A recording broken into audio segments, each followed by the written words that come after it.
Juan y el capítulo 1.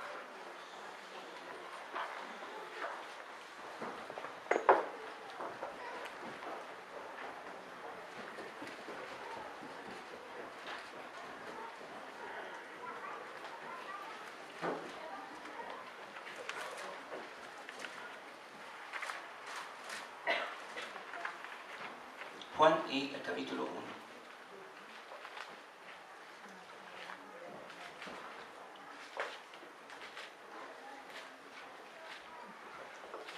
Hace unas semanas atrás, especialmente hace un mes atrás, el primer domingo del mes pasado,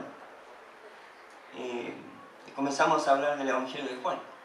¿Recuerdan? Vimos la biografía del apóstol y la transformación que se produjo en él, en su vida, por el contacto permanente que él tuvo con el Señor Jesucristo por 3 años y medio. Cómo la vida del Señor Jesucristo llegó a ejercer un gran impacto en la vida de Juan, al punto que se le llegó a conocer como el apóstol del amor, sabiendo que no había sido así en el inicio de su ministerio junto al Señor. Y una transformación grande y poderosa en la vida de Juan. Pero en el lado opuesto de Juan, vemos la vida de Judas, que también pasó 3 años y medio junto a Jesús, y recibió las mismas enseñanzas y estuvo sujeto al mismo trato con Jesús. Lo mismo, sin ninguna diferencia. Pero en la vida de él no se produjeron cambios. ¿Por qué? Porque el pecado de la codicia se apoderó de su corazón, y esto lo encegueció al punto de llegar a vender a su maestro por 30 monedas de plata y terminar al final su vida en suicidio. Y pasó los mismos 3 años y medio como Juan lo pasó, pero su vida no fue cambiada. Recibió el mismo trato, la misma enseñanza, el mismo ejemplo, todo, lo mismo, ninguna diferencia.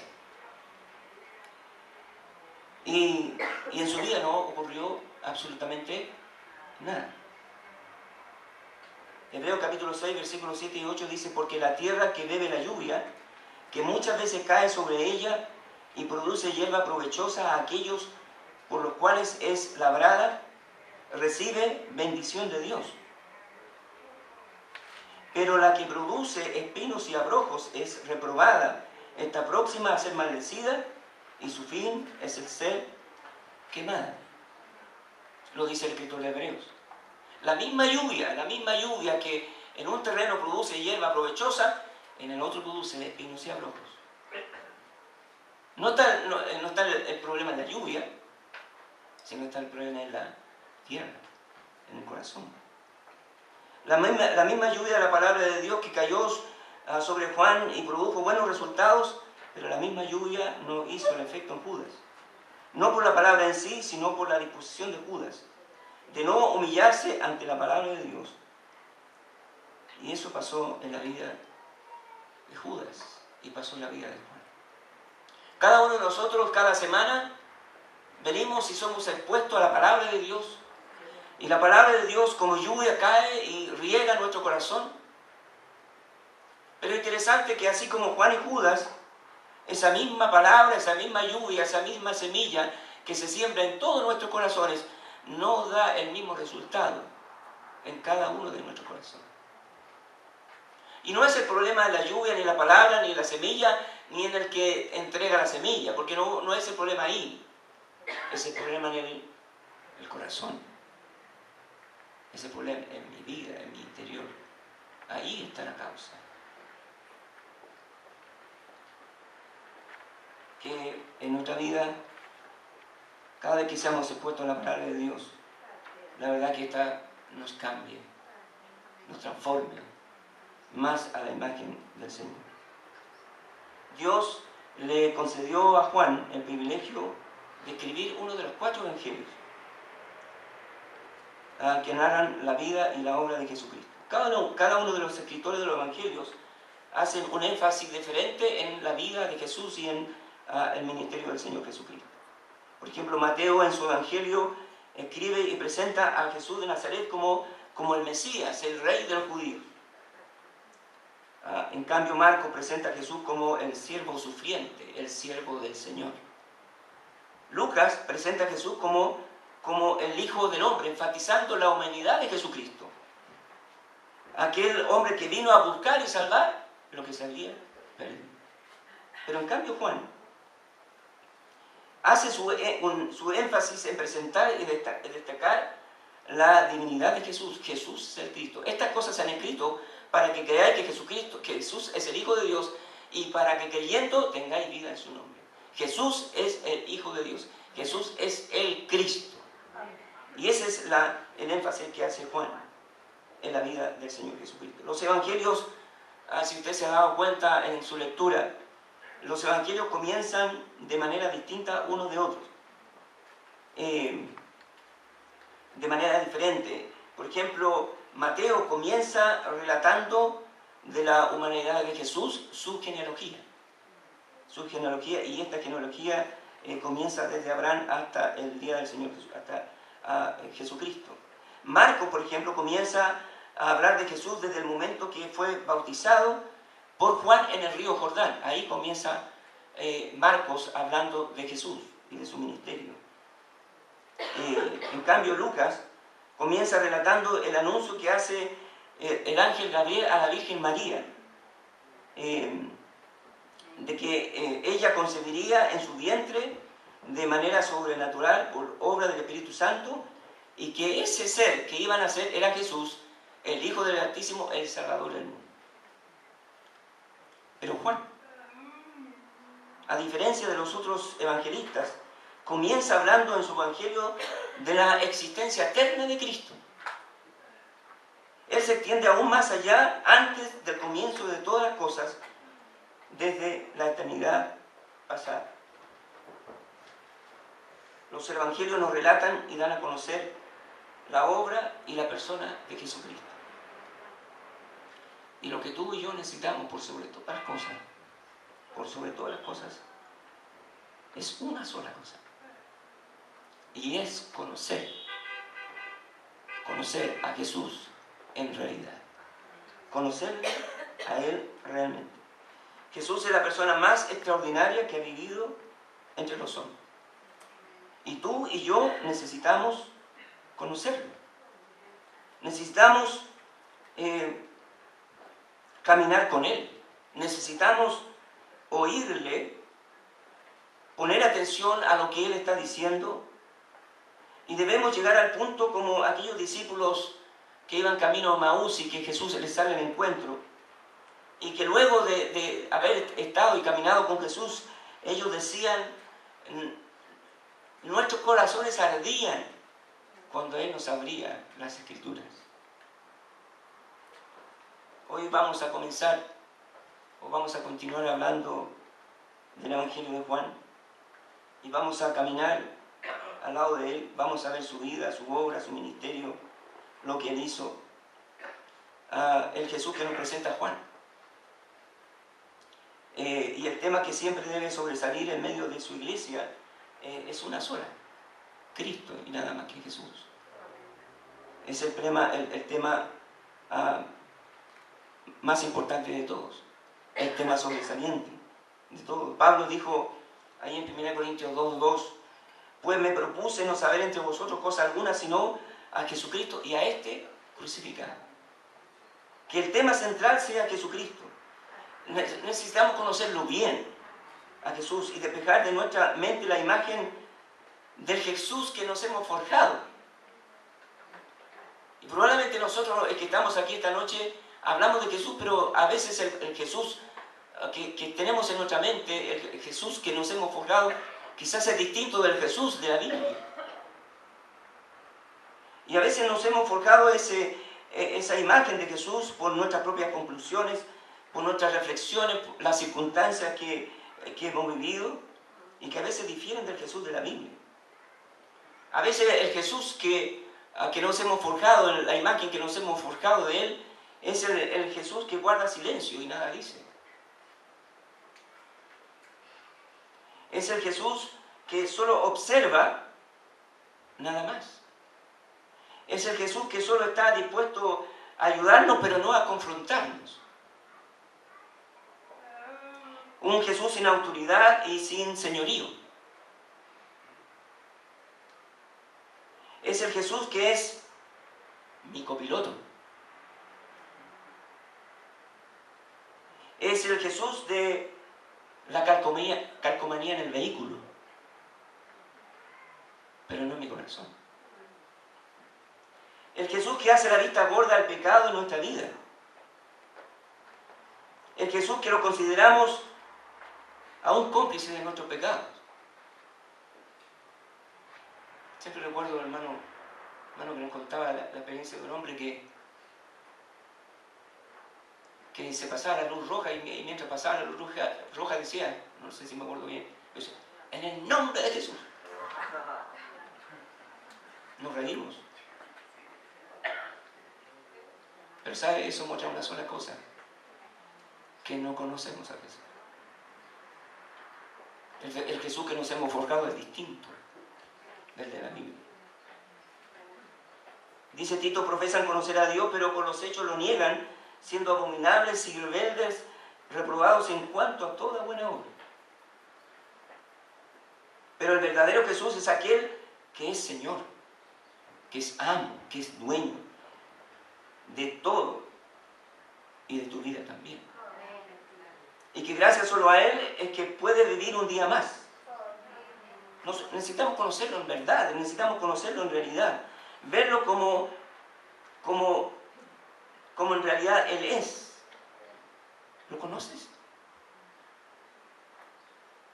¿Lo conoces?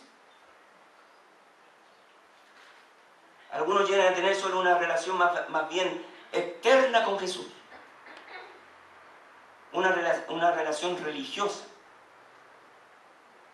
Como aquellos a los que Jesús dirá ahí, como dice Mateo, ellos van a decir, Señor, Señor, en tu nombre hicimos esto, en tu nombre echamos fuera demonios, predicamos tu nombre, hablamos de ti, y Jesús les va a decir, apartados de mí, no los conozco, hacedores de maldad.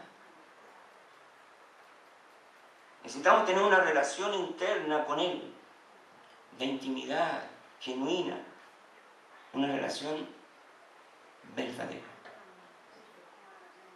Spurgeon dijo, Cristo es el hecho central de la historia de la humanidad. Todo lo pasado y lo futuro mira hacia Él. Todas las líneas de la historia convergen en Él. Todos los grandes propósitos de Dios culminan en Él. El más espectacular y supremo acontecimiento que la historia de la humanidad registra es su nacimiento. ¿Lo conoces? Oremos, Padre. Gracias porque podemos abrir tu palabra. Necesitamos, Señor, que ella nos hable, que ella arroje luz en nuestro corazón, que arroje luz en nuestra mente y que disipe, Señor, las tinieblas, la confusión, el error, el engaño, y que podamos ver en realidad cuál es nuestra relación con Jesús. Qué tragedia, Señor, sería como aquellos hombres, creyendo que te conocían, pero al momento final de ir a condenación o a salvación, Señor, ellos se dieron cuenta que nunca le conocieron. Señor, que tu palabra traiga claridad a cada corazón esta noche, de tal manera que cada corazón entienda, tenga claro si conoce a Jesús, si anda con Jesús, si camina con Jesús. Señor, háblenos esta noche. Necesitamos oírte. Necesitamos que descienda, Señor, con tu gracia y golpees nuestros corazones, rompa nuestros corazones, derritas la frialdad de nuestro corazón y te podamos conocer como tú esperas, Señor. Obre a través de su palabra, te lo rogamos en nombre de Jesús. Amén. En Juan capítulo 1 vamos a Leen los primeros 5 versículos de esta noche.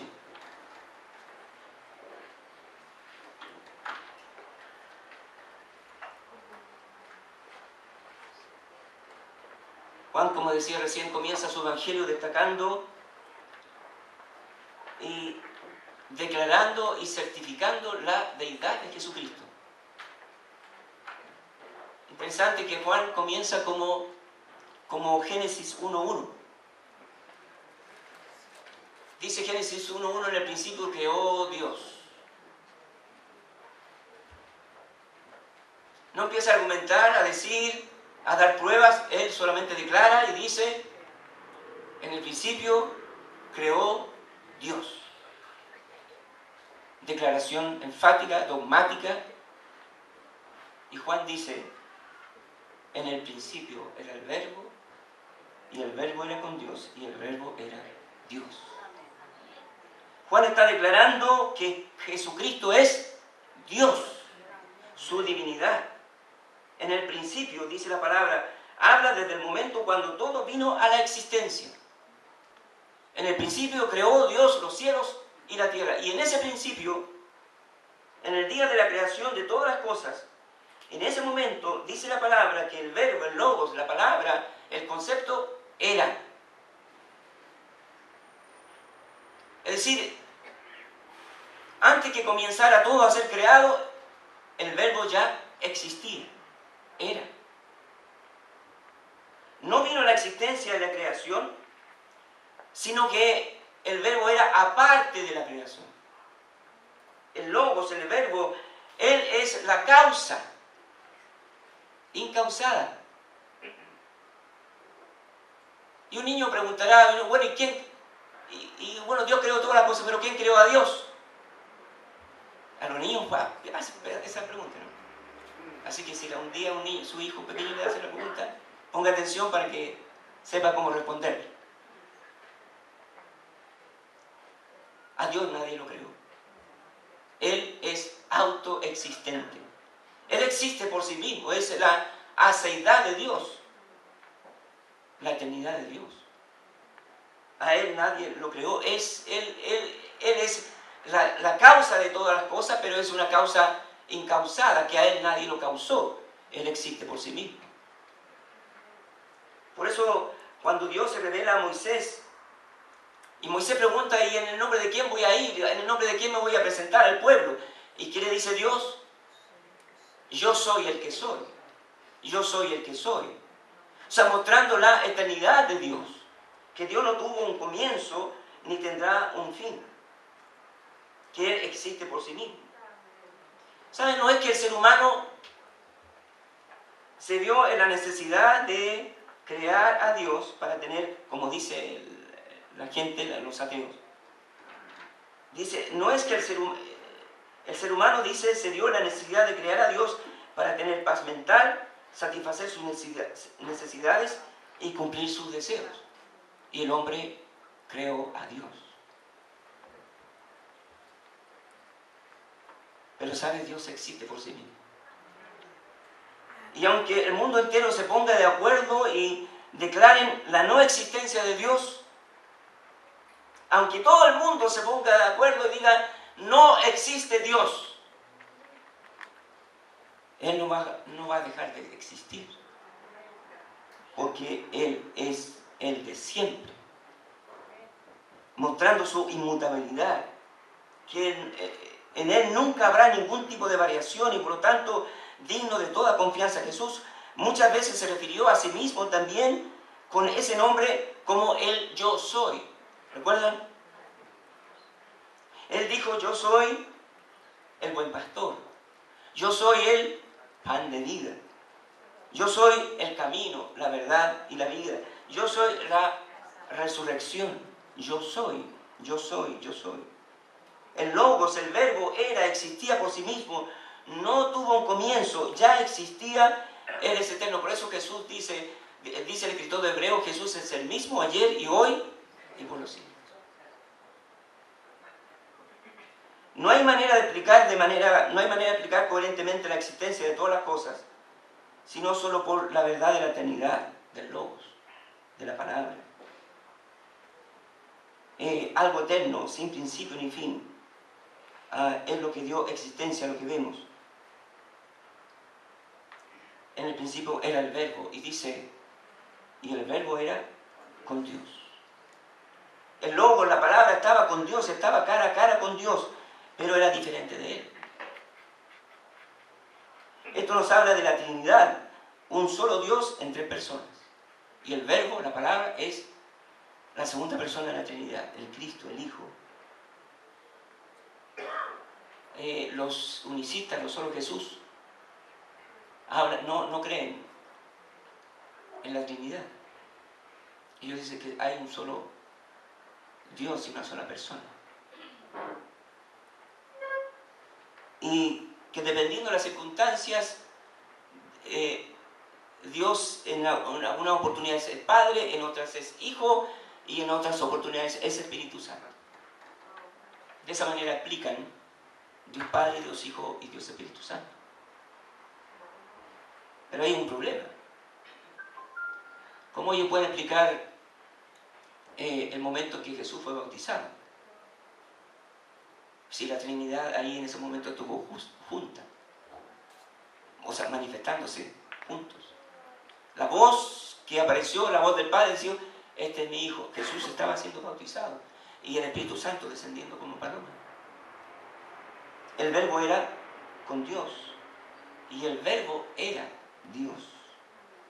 El Logos era Dios. Juan declara de manera enfática y dogmática la divinidad del Logos, del verbo, mostrando con ello que posee todos los atributos de la deidad, porque dice el verbo era Dios y por lo tanto debe tener los mismos atributos de Dios: su omnipotencia, omnisciencia, omnipresencia, eternidad.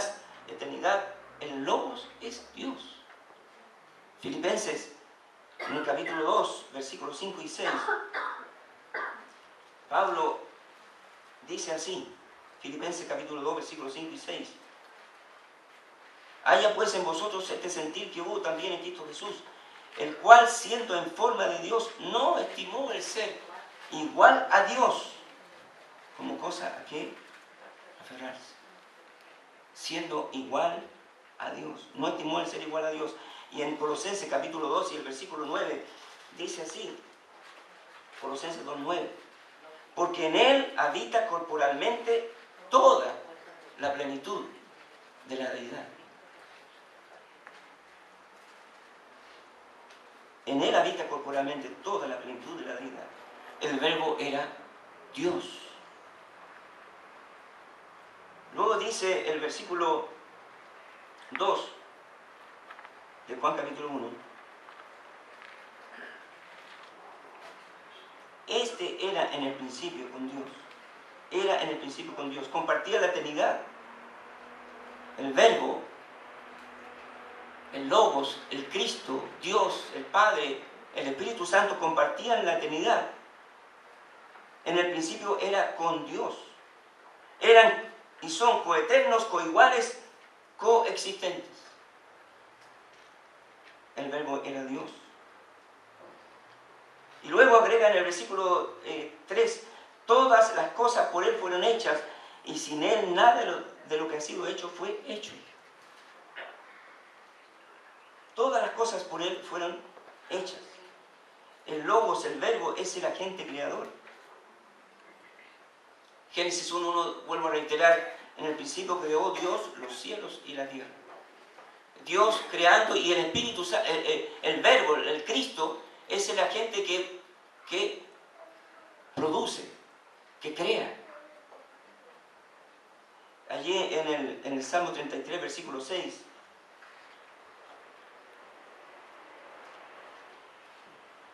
Salmo 33, 6 dice así: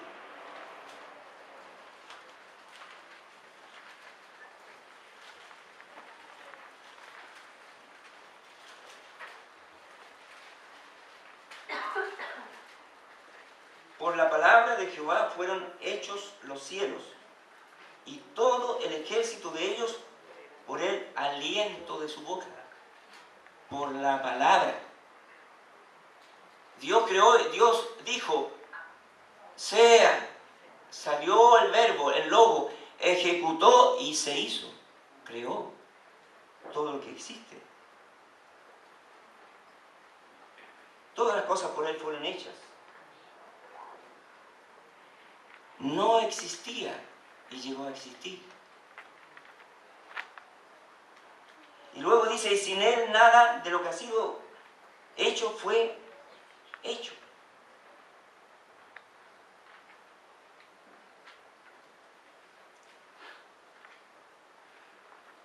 Aparte del Logos, que es el Cristo, el agente creador, no había creación, nada espiritual ni material existía. Sin Él, nada de lo que hay habría existido. Sin Él no existiría ni lo espiritual ni lo material.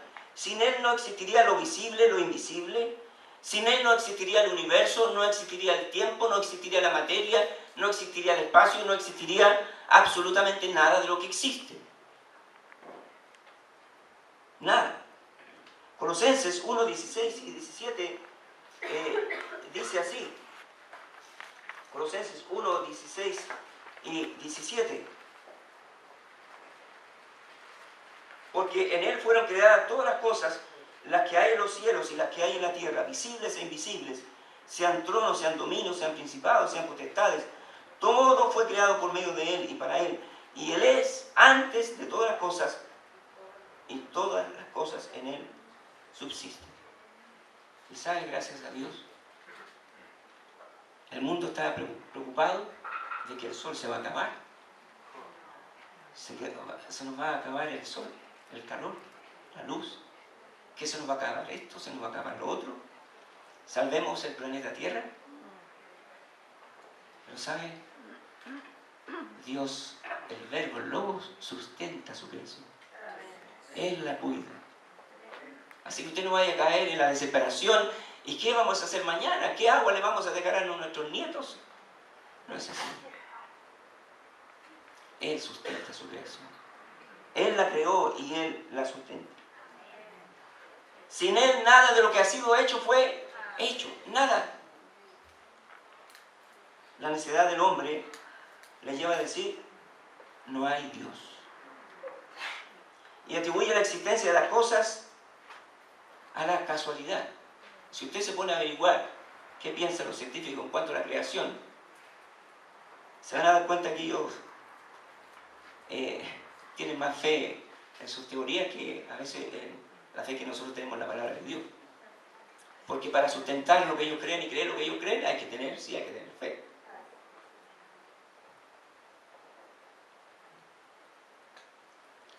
Y ellos le atribuyen la existencia de las cosas a la casualidad. Por casualidad. Como si la casualidad fuera algo, fuera alguien, o fuera un poder. Y a veces nosotros, sin darnos cuenta, le atribuimos a la casualidad algo. Y la casualidad no existe. ¿Verdad? ¡Qué casualidad! Uno dice. No existe. Hoy justo me encontré, qué suerte o qué casualidad. Y a veces uno dice, no encontramos donde menos pensaba, me encontré con tal persona. ¡Qué casualidad! No es casualidad. Usted fue ahí por alguna razón, él fue ahí por alguna otra razón y se encontraron.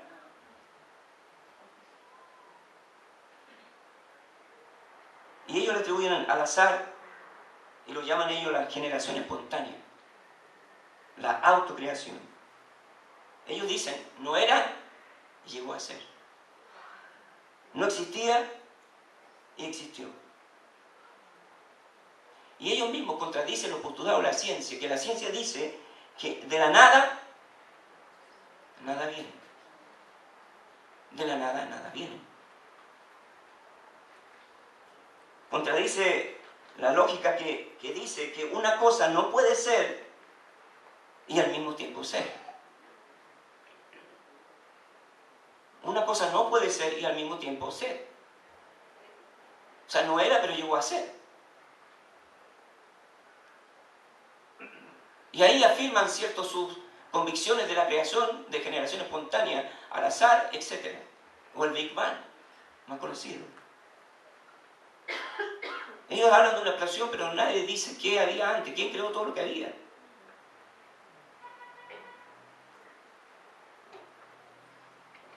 Entonces, no puede ser que algo no existe y luego existe.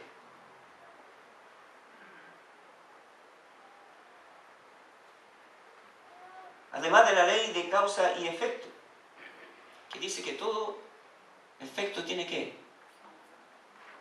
Tiene una causa. Todo efecto tiene una causa. Y este mundo tiene una causa.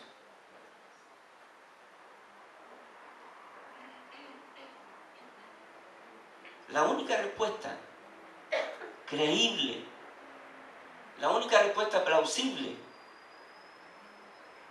para la existencia de todo lo que existe es la eternidad de Dios. Algo tiene que ser eterno. No hay otra respuesta. Algo siempre tiene que haber existido. Y lo único que ha existido siempre es Dios. Porque Él es eterno. Entonces no nos amilanemos ni nos asustemos ante las teorías de los científicos que quieren decirnos que somos ignorantes y que seguimos creyendo en la Biblia y la creación de Dios. Hay que tener lástima de ellos. Porque están creyendo en algo que no tiene asidero. La causa de todo lo existente es Cristo, el Verbo. El eterno Dios nos hizo. Y cantamos el Salmo 100 hace un rato atrás. Somos hechura suya. Hechura suya. Decimos amén, ¿verdad? Amén. ¿Sabes? Solamente hay muchas cosas que uno podría hablar acerca de esto, de la creación de Dios. Hermano, es cosa que usted vea a su alrededor y vea que hay un diseño de creación. Todo funciona de manera perfecta. No es por el azar. No es por una explosión. Es el Dios personal, sabio, que creó todas las cosas. Y uno se sorprende. Se sorprende con lo que uno ve a su alrededor, de ese creador maravilloso. El solo cuerpo, hermano. Una hoja, el agua, el viento. Todo de manera maravillosa y perfecta. Lamentablemente, el pecado dañó todo lo perfecto de Dios. Pero, hermano, hay un diseño maravilloso. Y eso muestra que hay un creador. Mire, usted ve el lugar que está lindo, ¿cierto? Y les digo la verdad, un día pusimos con el hermano Alfredo una bomba aquí, explotó y mire cómo quedó. Qué bonito, ¿verdad? No, no es así. Es que pensamos, dijimos, ¿qué vamos a hacer? Y se hizo. Planear. Hermanos, todo lo que existe en el mundo es obra de Dios. Y Él creó todo. Nada de lo que existe habría existido si no fuera por el Señor. Él creó todo. Hermano, ese es Jesús. Ese es el Cristo a quien nosotros decimos amar, servir y seguir. El Creador. En Él dice estaba la vida. Versículo 4. En Él estaba la vida. En el Logos estaba la vida. Y cuando habla de vida ahí, habla del Zoe, en el griego, que es vida como un principio. Vida como la de Dios. Aquello que el Padre tiene en sí mismo. En el capítulo 5 de Juan, y el versículo 25 dice: de cierto os digo, viene la hora y ahora es, cuando los muertos oirán la voz del Hijo de Dios, y los que oyeren vivirán.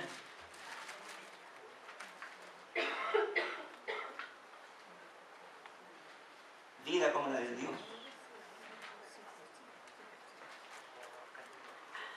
es la fuente de la vida. Todo ser viviente, toda criatura reciben de Él la vida. Él es la fuente de la vida. En la palabra estaba la vida. Por eso después de formar al hombre del barro, sopló en él aliento de vida. Y sopló. Y al hombre Dios le compartió la vida de Dios. Hay una vida biológica y hay una vida espiritual. Y Dios al hombre, de manera exclusiva, le compartió la vida de Dios. Todo otro ser viviente, dice la palabra en la creación en Génesis, produzcan, las aguas produzca, la hierba produzca, y produjeron. Y vinieron a la vida. Porque Dios es el fuente de la vida. Y le dio la vida a los animales, a las aves, a las plantas, a todo ser viviente. Le dio la vida, le comunicó vida, pero vida biológica. Por eso los seres vivos mueren y hasta ahí llegan ellos. Usted corta una planta y ahí llegó su vida. Muere un ave o un animal, se acabó su vida. Hasta ahí llegó la vida que Dios le transmitió, vida biológica. Pero al hombre no solo le transmitió la vida biológica, sino también le transmitió la vida espiritual. Y por eso cuando Dios creó al hombre, lo hizo de barro, sopló en él de manera, una creación íntima. Dios mismo transmitió lo de él, la vida de él, la transmitió al hombre. Y esa vida la que usted tiene y la que tengo yo, y la que tiene todo ser humano, la vida de Dios. No solamente vida biológica, sino vida espiritual.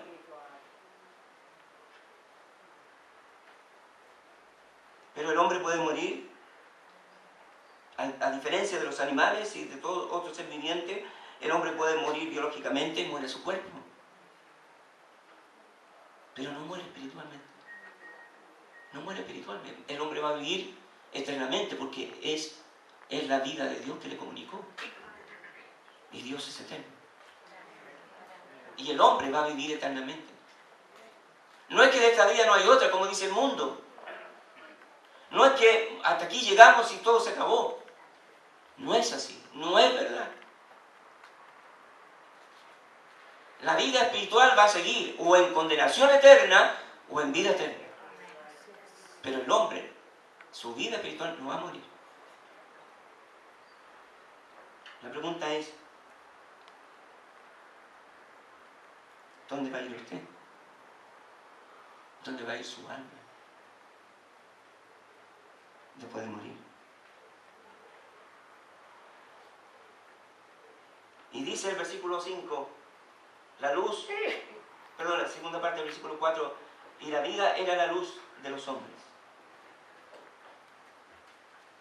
Esa vida que residía en el Logos, en la segunda persona de la Trinidad, se convirtió en la luz de los hombres. La raza humana estaba alejada de Dios, sumida en el pecado, en las tinieblas espirituales, en la oscuridad espiritual. Mi hermano sigue estando en la misma condición hoy, perdidos, errantes, ciegos espirituales. Y Él vino para revelar a Dios, vino para revelar la vida de Dios. Y la vida era la luz de los hombres. Esa vida fue la luz que nos trajo la verdad de Dios. La verdad de Dios. Y en el versículo 5, la luz en las tinieblas resplandece y las tinieblas no prevalecieron contra ella. La luz resplandece. Juan usa la metáfora de la luz y las tinieblas para mostrar la condición espiritual del ser humano. El Verbo Cristo Jesús es quien vino a este mundo total y completamente oscuro. En tinieblas espirituales, las tinieblas moral y espiritual, las tinieblas siempre son emblema, son insignia del pecado, de la inmoralidad, de la perversión, de la depravación. Y allí en medio de ese mundo lleno de tinieblas, como son hoy también. Hermanos, las tinieblas cada día son más densas en el mundo que estamos viviendo. Cada día más, cada día más, cada día más. Pero allí en medio de ese mundo, Jesucristo, el único, la única luz, vino a este mundo y resplandeció con una vida santa en medio de los pecadores, en medio de los publicanos, en medio de las rameras, en medio de los religiosos. Él resplandeció, el único, la única persona, la única.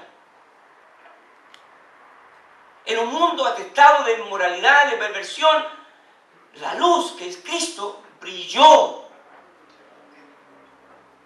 Brilló.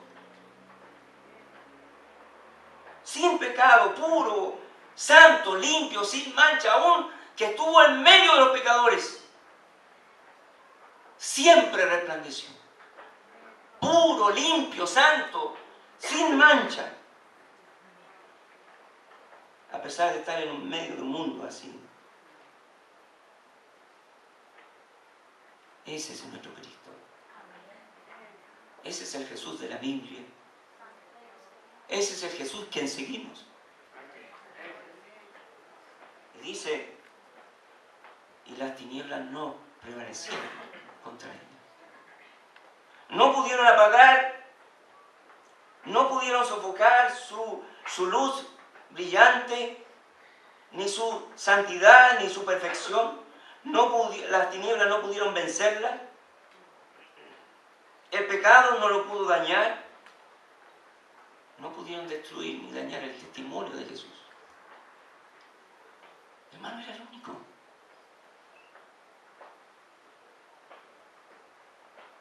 Los días jueves estamos estudiando la vida de Jesús. Son 70 pasos, creo. Y vamos como al 48. Y siempre estamos viendo cómo los fariseos, los religiosos, estaban buscando ocasión para acosarlo, para pillarlo en un error, en una equivocación, para poder acusarlo, condenarlo y quitarlo del medio. Pero nunca lo pudieron hacer. Nunca. Porque Él siempre brilló con pureza, con santidad, con perfección. Ese es el Cristo que seguimos. Y las tinieblas no pudieron dañarlo, no pudieron apagar esa luz. Lo acecharon, lo acosaron, pero no pudieron dañar ni apagar esa luz. Las tinieblas no pudieron vencer. Y dice Pedro, en el cual no hizo pecado, ni hubo engaño en su boca. ¿Qué versículo refleja la pureza y santidad de Cristo? El cual no hizo pecado, ni se halló engaño en su boca. Gloria al Señor. Lo que usted y yo no pudimos hacer, lo hizo Él por usted y por mí. Lo hizo Él por usted y por mí. Qué distinto.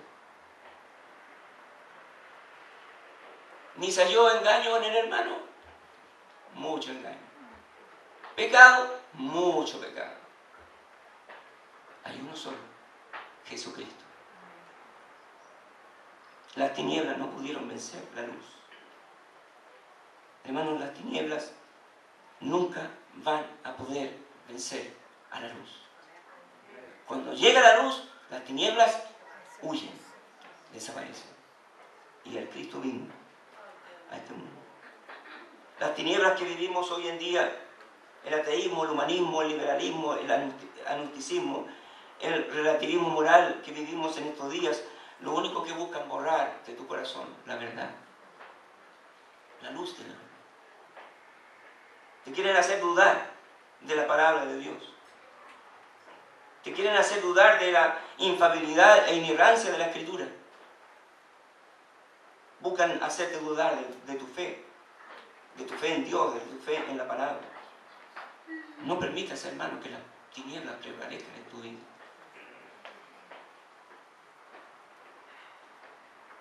Pero esa luz que en Jesucristo ha seguido brillando por siglos, 2000 años. 2000 años la luz de Cristo ha seguido brillando. Y las tinieblas no han prevalecido contra ella. Gloria al Señor.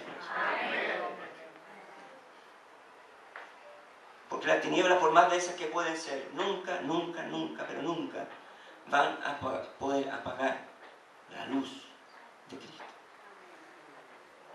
Pero esa luz de Cristo brilla, ¿sabe? ¿A través de quién? La luz de Cristo brilla a través de usted. La luz de Cristo brilla a través de ti. A través de ti. Y Él confía en que tú puedas brillar. Dejémosla brillar, como dice el canto. Deja que brille la luz de Cristo en ti, en tu vida, para que irradies donde tú estás, a lo que está a tu alrededor. Me daba gozo en la mañana escuchar a un hermano en la clase y pararse y con lágrimas de gozo decir: hermanos, yo he nacido de nuevo. Yo he nacido de nuevo. Soy otra persona.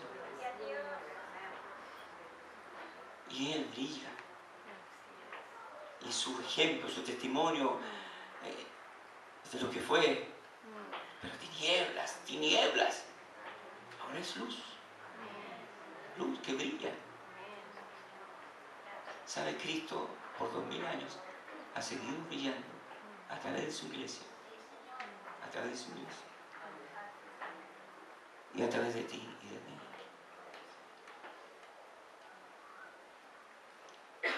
Juan 8, y con esto termino, Juan 8, 24.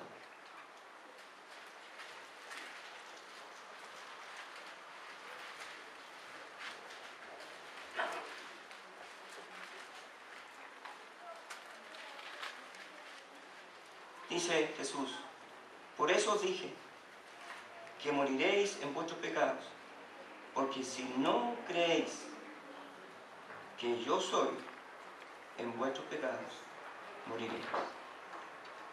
¿Sabe?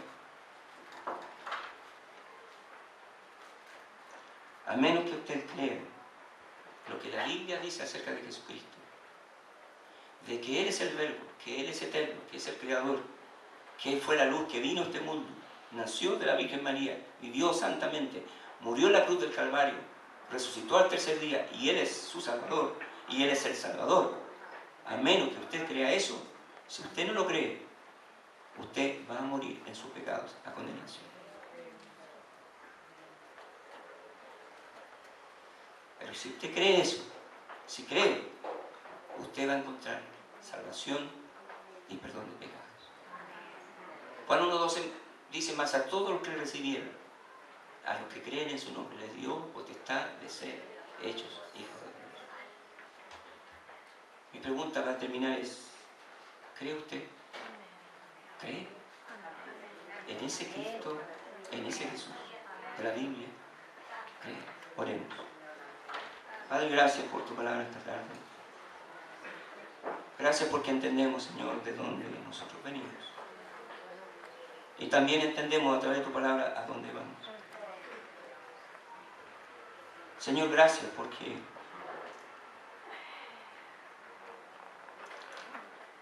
tú nos has dado la oportunidad de conocerte. Gracias porque la luz ha brillado, Señor.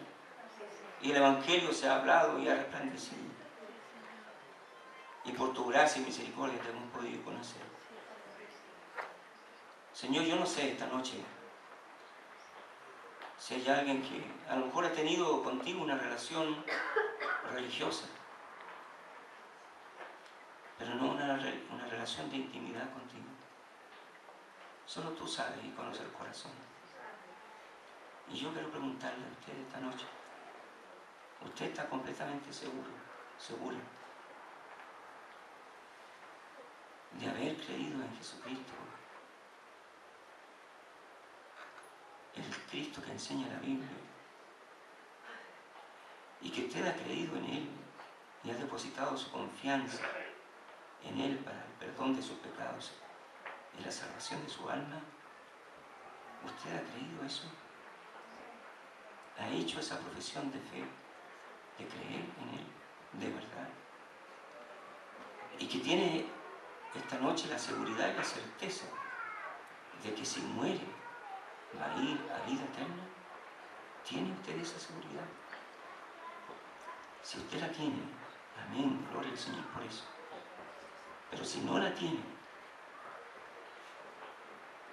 esta noche usted puede irse con esa seguridad en su corazón. Alguien podrá ayudarle, aclararle a usted y llevarla a usted a tomar esa decisión que cambiará su eternidad. Si usted no está seguro de esto, si usted no tiene esa certeza, esa seguridad, me gustaría hablar con usted o que otro hermano o hermana pudiera hablar con usted después del culto. Si usted no tiene esa seguridad, yo le pido que levante la mano donde está. Usted no está seguro ni segura de que se muere va al cielo.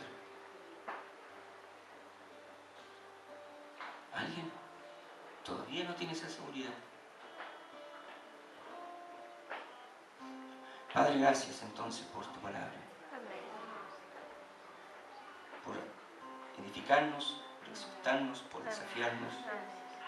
Ayúdanos, Señor, a vivir brillando y mostrando a Jesucristo en nuestra vida, Señor. Gracias por tu palabra, en nombre de Jesús oramos. Amén.